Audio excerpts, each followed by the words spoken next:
রহমতের নবীজি খেজুরের বাগানের পাশ দিয়ে নবীজি হেঁটে যাচ্ছেন মদিনায়। একটা উট দৌড়ে আসছে। উট এসে আল্লাহর হাবিবের কদম মোবারকের সামনে পড়ে মাথা নিচু করে নবীজির কদমের মধ্যে মুখ লাগায় কাঁদতেছে। উটের জবান খুলে গেল। উট কাঁদার বলে, ইয়া রাসূলুল্লাহ, ইয়া হাবিবাল্লাহ, নবী গো, আপনার কদমে আমার আরজি। উট কি জন্য তুমি কাঁদো? বলি, ইয়া রাসূলুল্লাহ, আমাকে শুধু মারে, আঘাত করে, কিন্তু খাদ্য দেয় না, কাজ বেশি বেশি করায়। এমন সময় পিছে পিছে ওই মদিনার সেই উটের মালিক দৌড়ায় আসছে। আল্লাহর নবী বললেন, ও উটের মালিক, তুমি কি উটের মালিক? বলে, হ্যাঁ ইয়া রাসূলুল্লাহ। তুমি কি তাকে খাবার কম দাও, কাজ বেশি করাও এবং মাঝে মধ্যে তারে পিটাও? বলে, ইয়া রাসূলুল্লাহ, কি করে আপনি জানলেন? বলে, উট এসে তোমার বিরুদ্ধে আমার কাছে অভিযোগ পেশ করেছে।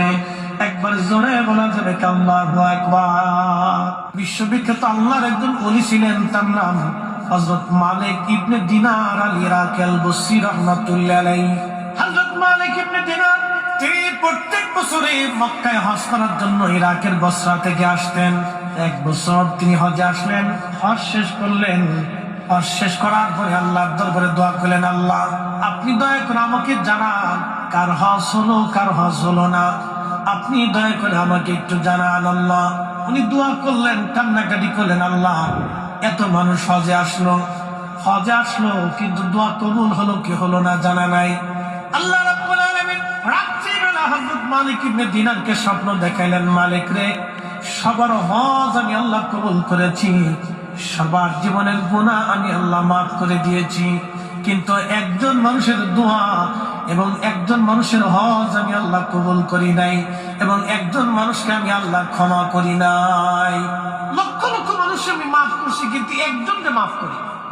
তো মালিক ইবনে দিনার ইরাকি বসরি খুব চিন্তায় পড়ে গেল যে ওই একটা লোক যদি আমি হই, তাহলে আমার জীবন বরবাদ হয়ে গেছে। ওরা তো সবসময় আল্লাহকে খুশি করার জন্য নিয়োজিত থাকে। একসাথে বলবেন আল্লাহু আকবার। ওলিরা কাকে সন্তুষ্ট করতেন? আল্লাহ, রসুল। ওলিদের কাজে ছিল আল্লাহ তার রসুলকে খুশি করা। কত পদ্ধতি দিয়ে তারা আল্লাহকে খুশি করে, যত পদ্ধতি ছিল সব পদ্ধতি দিয়ে তারা আল্লাহ এবং তার রসুলকে খুশি করতেন। সবসময় তাদের কাজ ছিল আল্লাহ তার রসুলকে খুশি করা। আর আমরা হয়েছি ব্যতিক্রম, আমাদের কাজ হলো খালি শয়তানদের খুশি করা, খালি শয়তানদের খুশি করা।